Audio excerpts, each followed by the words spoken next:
3 مہینے سے 4 مہینے سے لگاتار وہ گویا روزے میں ہیں، دن بھر میں ایک وقت کا کھانا میسر نہیں، اس کے اوپر سے موت سر کے اوپر کھڑی ہے۔ ہم آزما رہے ہیں فلسطین والوں کو، دیکھو دھوپ میں ہیں، پیاس میں ہیں، چھت نہیں ہے، گھر نہیں ہے، آرام نہیں ہے، اوڑھنا نہیں ہے، ٹھنڈ میں، دھوپ میں، بارش میں، ہر حال میں ان کو گزارنا ہے، اور اس کے اوپر سے ہم نے ظالم کو گیا لگا دیا ہے کہ وہ پیچھے دوڑا جا رہے۔ کیا آپ نے دیکھا نہیں؟ آپ نے دیکھا، لیکن اللہ تعالیٰ نے آپ کے دیکھنے کو کیا کہا؟ تمہارا دیکھنا کوئی دیکھنا ہے؟ تمہارا دیکھنا کچھ دیکھنا، اندھا دیکھنا تمہارا۔ کیا دیکھا تم نے؟ اگر کوئی دیکھ لے تو اس کا ضمیر زندہ ہو جائے، اس کا دل جاگ جائے کہ اللہ میرے اوپر اگر یہ حالت آئی تو میں کروں کیا؟ اور مسلمان کا حق مسلمان کو سمجھ میں نہیں آیا۔ وہ فلسطین والے اسلام کی وہ نسبت ہے، وہ تعلق ہے، ارے اللہ کے بندے آپ سمجھ ہی نہیں سکو گے۔ آسمانوں پر تعلق، اچھا ایک اور مسئلہ میں آپ لوگوں کے سامنے رکھ دوں تاکہ آرام سے آپ کو سمجھ میں پاتا۔ روزہ آپ رکھتے ہیں، سمندر کی مچھلی سے آپ کا کیا تعلق ہے؟ کیا آپ افطاری کریں تو سمندر کی مچھلی آپ کے لیے دعا کرے؟ کیا ہے؟ کیا آپ کے رشتہ دار ہے مچھلی؟ کیا نسبت ہے؟ یاد رکھیں، آسمان پر فرشتے تعلق پیدا کرتے ہیں آپ سے اگر آپ روزدار ہیں۔ ارے وہ فرشتے کیا، جس نے تم کو پیدا کیا وہ ذات تم سے بے پناہ محبت کرنے لگتی ہے۔ حضور علیہ السلام نے یہاں تک بات بتا دی، اگر کوئی روزدار روزہ رکھتا ہے اس کے منہ سے ایک قسم کی بو جو نکلتی ہے پیاس کی سبب سے، اس کا سینہ جو پک جاتا ہے، اس کے منہ سے جو بو نکلتی ہے جو لوگوں کو مکروہ ہوتی ہے، وہ اللہ کو مشک و زعفران و عنبر سے بھی زیادہ محبوب ہوتی ہے۔ وہ خوشبو ہے، یاد رکھیے۔ اب فلسطین کے جو معصوم بچے شہید ہو رہے ہیں، وہاں بھوکے اور پیاس میں لوگ جو رمضان مبارک کو گزار رہے ہیں، ہماری طرح آرام سے بیٹھے ہیں کیا؟ اگر یہاں پر کچھ ہو جائے تو تب دیکھنا ہائے ہائے ہم کرنا ہمارا، اس وقت تک ہمیں سمجھ میں بات نہیں آئے۔ ہم تو ایسے ہو گئے ہیں کہ کسی جانور کو تکلیف ہوتی ہے تو دوسرا جانور فوراً اس کی طرف توجہ کرتا ہے کہ میرے ہم جنس کو کیا ہو گیا، اس کو کیا تکلیف پہنچ گئی، وہ غور سے دیکھتا ہے اور اسے نکالنے کی کوشش کرتا ہے۔ لیکن انسان تو جانور سے بھی گرا ہوا ہو گیا، اس کا ضمیر مر گیا ہے، اس کا دل مردہ ہو گیا ہے، اس کے احساسات مر گئے ہیں، اور یہ سمجھتا ہے کہ میں کچھ کر رہا ہوں۔ خدا کی قسم، اللہ تعالیٰ جس روز تم کو باہر نکالے گا، تم کو اپنی خبروں میں سے اکٹھا کرے گا، ٹڈیوں کی طرح تم خبروں میں سے نکلو گے، ٹڈیوں کی طرح۔ اس دن جس دن تمہارے جسم پر ایک کرتا نہیں ہوگا، سورج کو سوانے سے کہ بلندی پر ہم کھڑا کر دیں گے، تم کو دکھائیں گے کیا ہے ہم، کیا ہم تم کو سکھلانا چاہتے تھے، کیا ہمارا دین تھا۔ دیکھیے بات سمجھنے والی ہے۔ صرف روزے کا ایک پہلو دیکھ کر کے لوگ کہتے ہیں کہ ہم نے روزہ رکھ لیا ہے۔ کیا روزہ رکھ لیا؟ روزہ آنکھ کا، کان کا، منہ کا، ہاتھ کا، پیر کا، یہ سب مل کر کے ایک دل کا ہے روزہ اس وجہ سے قرار دیا گیا۔ لوگ تو یہ خیال کر لیں کہ میں زبان سے کھا لوں پی لوں، دل سے روزہ رکھوں تو صحیح ہے۔ ارے جھوٹ بولتا ہے۔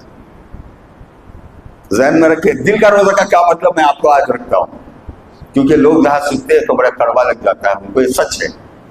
دل کا روزہ کا مطلب ہے دل کی نیت روزہ ہے۔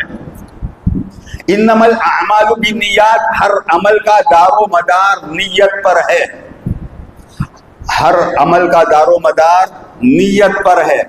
روزہ اس وقت اچھا ہے جب آپ کی دل کی نیت اچھی ہے۔ آپ خالص اللہ کے لیے روزہ رکھتے ہیں تو یہ نیت جیسے دل میں اترتی ہے تو یہی اللہ کی بارگاہ میں مقبول ہوتی ہے۔ قربانی کا بھی یہی مسئلہ ہے، نماز کا بھی یہی مسئلہ ہے کہ دل سے اگر آپ اس کو خالص کر کے اللہ کے لیے ادا کرتے ہیں، اب ادا کرنے کا طریقہ، وگرنہ تو مثال ایسی ہو جائے گی کہ لوگ جیسا بہت زیادہ کیا کہیں کن ذہن لوگ جو ہیں ان کے فیصلے سامنے رکھنے پڑتے ہیں، اللہ حفاظت کرے۔ یہ تو دانائی کا کلام ہے اللہ کی طرف سے جو آیا، وہ حکمت والا، علم رکھنے والوں کو بیدار کرنے والا، ہوشیار کرنے والا، باخبر کرنے والا کلام اللہ کا آیا ہے۔ یہ کن دماغ جو ہوتے ہیں ہم کو بات جلدی سمجھ میں نہیں آتی، تو چلیں کہ میں قرآن سے اگر کوئی چاہے تو میں اس کو ثابت کر دوں کہ کن دماغ کیسا ہوتا ہے، کیا کیا ہوتا ہے۔ ہم تو ہماری زبان میں موٹی موٹی مثالیں دے کر کے آپ کو سمجھانے کی کوشش کرتے ہیں کہ اللہ کا کیا حکم ہے، اللہ کیا فرماتا ہے۔ تو یاد رکھیں کہ جو کن ذہن ہوتے ہیں ان کے ذہن کے سامنے ایک نقشہ آتا ہے، وہ یوں سمجھتے ہیں کہ ہم نے دل سے روزہ رکھ لیا، ہم نے دل سے نماز پڑھ لی، ہم نے دل سے یہ کر لیا، ہم نے ارے اللہ کے بندے، دل سے کرنے کا مطلب تو پہلے جان لے۔ دل سے نماز پڑھنے کا مطلب ہے دل کے اندر اخلاص تیرے آ جائے، تیری نیت خالص اللہ کے لیے ہو، اور اسے ادا کرنے کا طریقہ کیا؟ تو اللہ نے تجھے ہاتھ، پیر، آنکھ، کان، جسم اتنا بڑا یہ اس لیے ادا کیا ہے جس کو تو پالنے کے لیے کیا کیا لپیٹتا ہے اس جسم کے لیے۔ تو یہ جسم بیکار نہیں جانا، اس جسم کو ارکان میں لا۔ عام مسجد کے اندر اکٹھا ہو، ہاتھ اٹھا، ہاتھ باندھ، رکوع کر، پھر سجدہ، ناک اور پیشانی زمین کو لگا کر کے ظاہر کر کے میں تیرا ہوں۔ نماز تو دل ہی کی حالت کا نام ہے۔ اب تو ایسا ہو جائے گا کہ تو ارکان نہیں ادا کرے گا تو پھر کیا ہوگا؟ اگر ارکان تو ادا نہیں کرے گا تو وہ تو محض تیرے خیالات رہ جائیں گے کہ میں نماز پڑھ رہا ہوں، میں روزہ رکھ رہا ہوں، میں زکوٰۃ دے رہا ہوں، میں کہاں کر رہا ہوں؟ کر کے دکھا، عمل کے میدان میں بھی آ۔ تو یہ عمل کا میدان ہے، یاد رکھیے گا۔ تو روزہ بھی دل ہی کی حالت ہے۔ اللہ نے روزے کا جو حکم دیا اس میں فرمایا یا ایھا الذین آمنوا کتب علیکم الصیام، اے ایمان والو ہم نے تم پر روزوں کو فرض کیا ہے۔ ابھی ایمان کو کھولنا، احسان کو کھولنا بڑا کمال ہے۔ یہ اسلام والے بہت جھگڑا کرتے ہیں کیونکہ حالت ایمان سے بے خبر ہیں۔ سند جس کو ہونی ہے، جس کو پروف چاہیے، وہ اسلام والا ہے، اور جو بغیر سند کے اللہ کو مان جاتا ہے وہ مومن ہے، ایمان والا، اسے پروف کی ضرورت نہیں پڑتی ہے۔ اور اس کے اوپر ایک درجہ ہے، اس کے اوپر اللہ تعالیٰ اس کو بلا لیتا تو میرا میں تیرا۔ یہ 3 درجے ہیں دین کے۔ لیکن لوگ ہیں کہ اسلام کو ایک طرف لے کر کے اسلام کے اندر جھگڑا کرتے کرتے کرتے کرتے قیامت قریب آ گئی ہے۔ نہ جانے کب اللہ تعالیٰ زمین کو لپیٹ اٹھائے گا، کب اس زمین کو لپیٹ دے گا، کب آسمان کو پھاڑ دے گا، نہیں جانتا بندہ۔ اب ایسے وقت پر بھی یہ آج تک جھگڑے کر رہے ہیں کہ انگلی ایسا ہلانا، پیر ویسا ہلانا، سر ایسا ہلانا، یہ ویسا کرنا، یہ ایسا کرنا، یہ ایسا ہے، یہ ارکان، یہ ارکان کے اوپر ہی رہتے ہیں، ان کا دل خراب۔